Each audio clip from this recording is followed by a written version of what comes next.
우리 좌우 옆분과 인사 나눕니다. 사랑합니다. 축복합니다. 인사합니다. 오후에도 이렇게 집에들 안 가세요? 시골 고향도 방문 안 하시고 예배를 끝까지 지키시려고 하는 분들 정말 너무 사랑하고 축복합니다. 오늘은 오후 예배는 원래는 하나님의 기쁘시게 하는 교회를 오전 설교를 하려고 했던 것인데 바꾸고 오늘은 하나님을 기쁘시게 하는 교회 여섯 번째 화평케 하는 교회의 제목을 가지고 함께 은혜를 나누고자 합니다. 주님이 핏값 주고 교회를 세우셨죠. 세우셨는데 이 교회라고 하는 교회는 어떤 건물을 의미하는 것이 아니다라고 하는 겁니다. 건물을 의미하는 것이 아니라 물론 이것도 교회죠. 건물도 교회지만은 그런 실질적으로 교회는 주님의 희생으로 구속받은 성도들이 바로 이제 함께 모여서 함께 주의 이름으로 모인 그 공동체를 이제 교회라고 말하는 거죠. 여러분들은 예수님을 주는 그리스도시요 살아계신 하나님의 아들입니다라고 고백을 했단 말이에요. 그리고 고백한 동시에 우리 안에는 이미 내 안은 성전이 된 것이고 내가 곧 교회가 된 것입니다. 이게 바로 주님을 영접한 사람들이 두세 사람이 모여든 주의 이름으로 모인 곳에는 그것이 교회라는 겁니다. 어떤 건물만 의미하는 것이 아니라 모여진 장소가 어떤 장소냐 그것이 중요한 것이 아니라 어떤 사람들이 모여진 것이냐라고 하는 것이 굉장히 중요한 교회의 의미가 있다는 것을 이제 보게 된다라고 하는 거죠.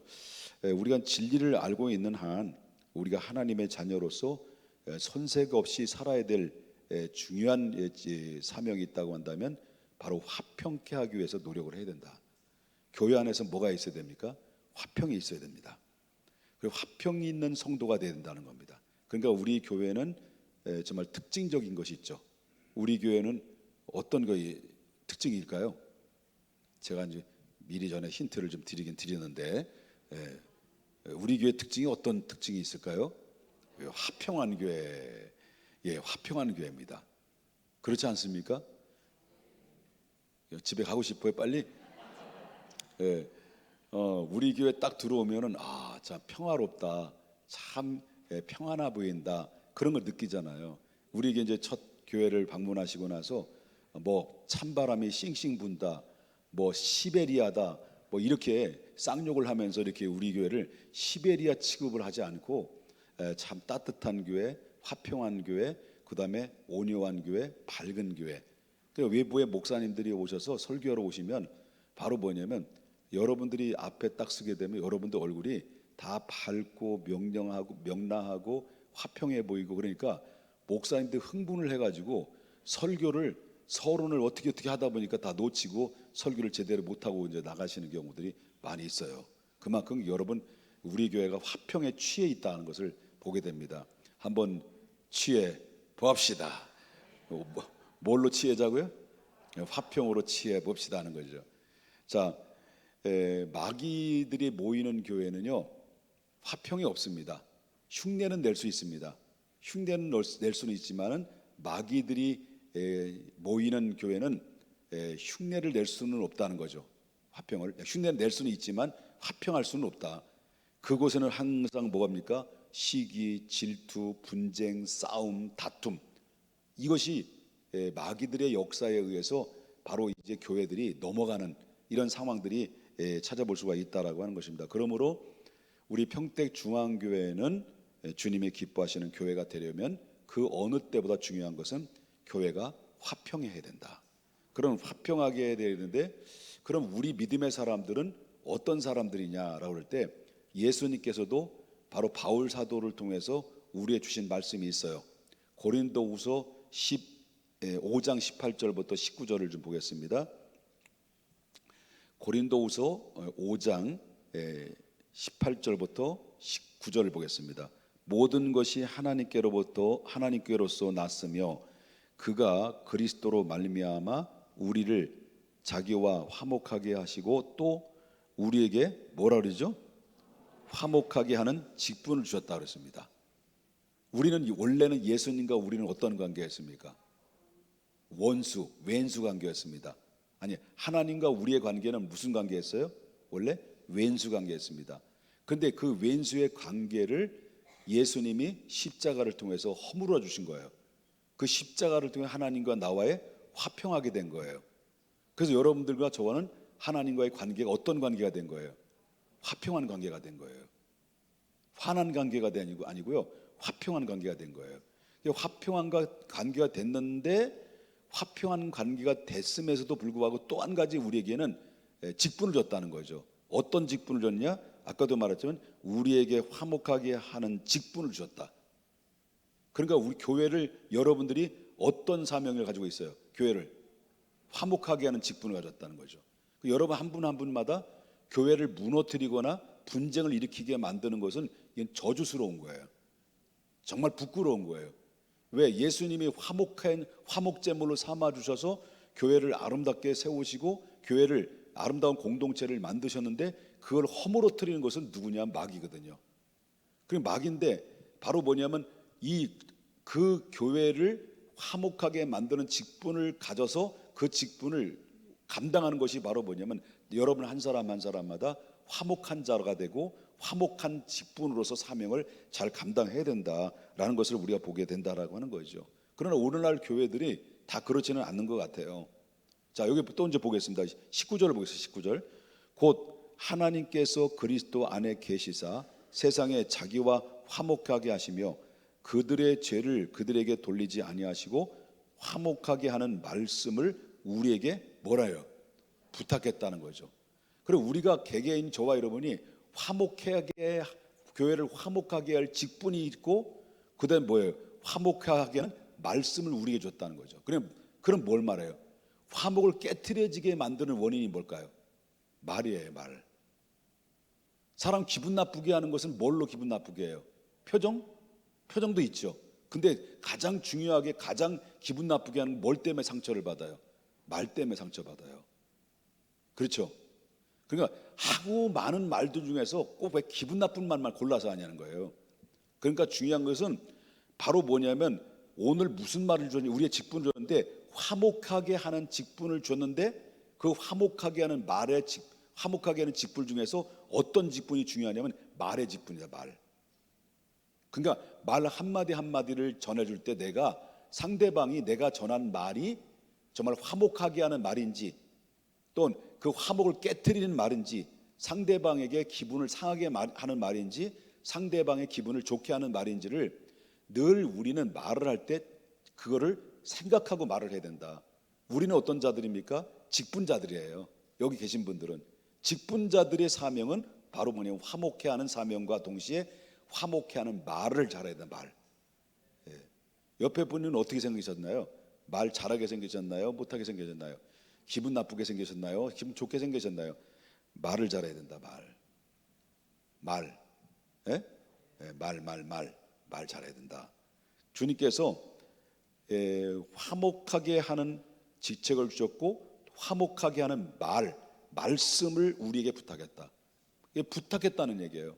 내가 너에게 부탁한다. 너의 말로 인해서 화목하게 하는 그런 직분을 잘 감당하라고 하는 그 말씀을 우리에게 주셨다라고 하는 것입니다.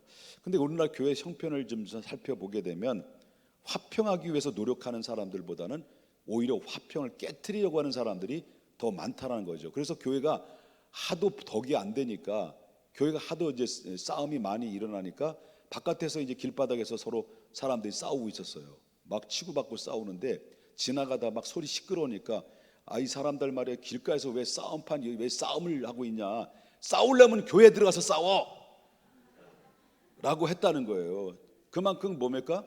이 교회가 뭐예요? 싸움판의 교회다라는 것이 인식됐다는 것을 보게 되면, 사람들이 그런 농담까지 있을 정도로 말이 나온다면 교회가 어느 정도 덕을 잃어버렸는가라는 것을 우리가 웃어 넘겨서는 안 되는 이야기죠. 그러니까 중요한 것은 우리가 부부의 관계도, 그다음에 부모 자식 간의 관계도 뭐 때문에 상처를 가장 받게 되고 뭐 때문에 그 화평이 깨지냐면요, 말 때문에. 말이 굉장히 중요하다는 것을 보게 돼요. 그래서 상대방을 예를 들어서 바로 높여드릴 때도 상대방을 높여줄 때도 당신이 최고야, 당신이 있어서 행복해, 당신 때문에 우리 가정이 화목해, 이렇게 말을 해주면 기분이 나빠요. 어때요? 기분이 나빠요? 좋죠. 그랬어요. 여러분 옆에 분 이제 한번 인사해봐요. 당신 때문에 우리 교회가 밝아졌어. 예. 당신의 말 한마디 한마디가 우리 교회가 이렇게 좋아졌어. 그리고 다 옆에 분 있어. 얼씨구 절씨구 차차차. 할렐루야. 중요한 것은 우리의 직분이, 우린 직분자다. 직분자에게 뭘 주셨느냐? 화목해하는 직분을 주셨다. 그리고 예수님께서 우리에게 뭐라고 주셨습니까? 화목해하라는 말씀을 부탁까지 하셨다. 제발 교회에서 싸우지 말고 교회가 하나가 되도록 너희들 노력하라 라고 하는 주님의 말씀을 하셨다라고 하는 거예요. 믿습니까? 그래서 오늘도 주님이 말씀하셨던 팔복에 대해서 말했죠. 화목해하는 자는 뭐라고 그랬습니까? 화목해하는 자는 하나님의 아들이라 일컬음을 받는. 그러나 하나님의 아들은 당연히 화목하게 하는 그런 사명을 가지고 있다라고 볼 수가 있다라는 거죠. 여러분 교회들 보게 되면 오늘날 현실적으로 볼 때는 교회 문제를 많이 일어나는 교회들인데, 문제가 많이 일어나는 교회들을 보면 문제를 일으키는 사람들이 평신도들이 아니에요. 평신도들은 몰라. 그냥 은혜롭고 다 좋은 거예요. 그런데 부끄럽게도 문제를 일으키는 주도적인 인물들은 바로 중직자들이 교회를 문제를 많이 일으킨다는 거예요. 그렇다고 오해하지 마십시오. 우리 교회는, 내가 서두에 미리 얘기했잖아요. 우리 교회는 어떤 교회? 화평한 교회. 우리 교회는 그런 교회는 아니죠. 그런데 정말로 자칫 잘못하게 되면 이 교회 화평을 깨트리는 자들은 일반적인 평신도들이 화평을 깨트리는 게 아니에요. 오랫동안 신앙생활한 사람들이 그 주도권을 가지고 있고 바로 교회에 영향력을 가지고 있는 사람들에 의해서 바로 교회가 화평이 깨지게 되고 교회가 하나가 되지 못하는 요인이 되는 경우들이 많이 있다라는 것을 보게 되면서 우리의 믿음의 공동체 속에서는 주님이 원하시는 화평한 교회로 만들어내도록 우리는 애쓰고 노력해야 되는데, 그러기 위해서는 바로 어떻게 해야 되겠습니까? 우리 자신을 자꾸 내려놓는 게 중요합니다. 우리의 기득권도 내려놔야 되겠고, 우리 자신도 겸손하게 나 자신을 낮춰주고 나는 죽어지고 주님만 드러내고, 그리고 또한 우리 형제들을 높여주고 격려해주고 칭찬해주는 이런 교회가 정말 건강한 교회고 하나님이 찾으시는 교회가 된다라고 하는 것을 보게 됩니다. 이제 정리를 좀 드립니다. 위로는 뭐예요? 하나님께 영광. 땅에는 뭐예요? 바로 성도들끼리 화평을 이루는 것이 하나님이 가장 기뻐하시는 교회다라는 것을 기억해야 될 줄 믿는 거예요. 자, 화평, 우리에게는 이제 어떤 직분을 줬다고요? 화평하게 하는 직분을 줬습니다. 그럼 직분은 교회에서만 직분을 감당하는 거예요? 여러분 가정에도 감당해야 됩니까? 그래, 가정에도 교회일까요? 아닐까요? 가정에도 주의 이름으로 모시는 교회, 주의 이름으로 모이는 가정은 가정에도 내 한 사람에 의해서 화평할 수도 있고 화평이 깨질 수도 있다. 그래서 가정이나 교회 안에서는 내가 어떤 사람이 됩니까? 화평케 하는 직분자다라는 것을 잊지 말아자. 그 다음에 화평케 하라는 말씀을 우리에게 부탁하셨다. 그럼 무슨 말입니까?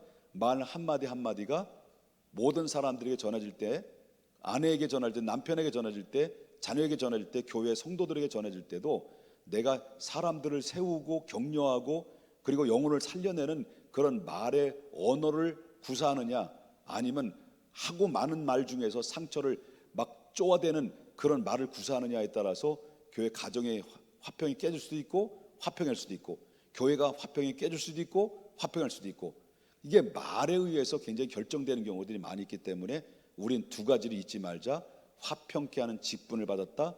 화평케 하려면 입술에 할례를 받아야 된다. 어떻게? 거듭나야 된다. 입에 말에 거듭남이 있어야 된다. 그래서 제가 많이 거듭났어요. 초창기에는 거듭나지 않았어요. 싱숑샹숑 했었어요. 그런데 지금은 많이 거듭나서 이렇게 화평케 하려고 애를 쓰고 있는데, 우리 한번 애를 한번 써 봅시다. 2025년도 이제 마지막 막바지를 맞이해서 바로 이제 12월 달 주님 오실 그날 때까지, 12월 달에 오실 것 같아. 내가 볼 때는 오실 때까지 우리 모두 교회가 화평케 하고 예? 그리고 하나님 앞에 믿음 안에서 정말 행복하게 보장받는 미래로 살아갈 수 있기를 바라겠습니다. 자, 한번 서로 오른손으로 화평케 하십시다. 자, 화평케 하는 말 우리 중요합니다. 그렇게 하면 숙제, 여러분 숙제입니다. 12월 마지막 째 날에 주님 오실 겁니다. 그때 주님이 평가하실 거예요. 그래서 여러분 화평케 하는 직분과 화평케 하는 말로 하나님 앞에 영광 올려드릴 수 있는 우리 모두가 될 수 있기를 예수님의 이름으로 축원합니다. 거룩하신 하나님 아버지,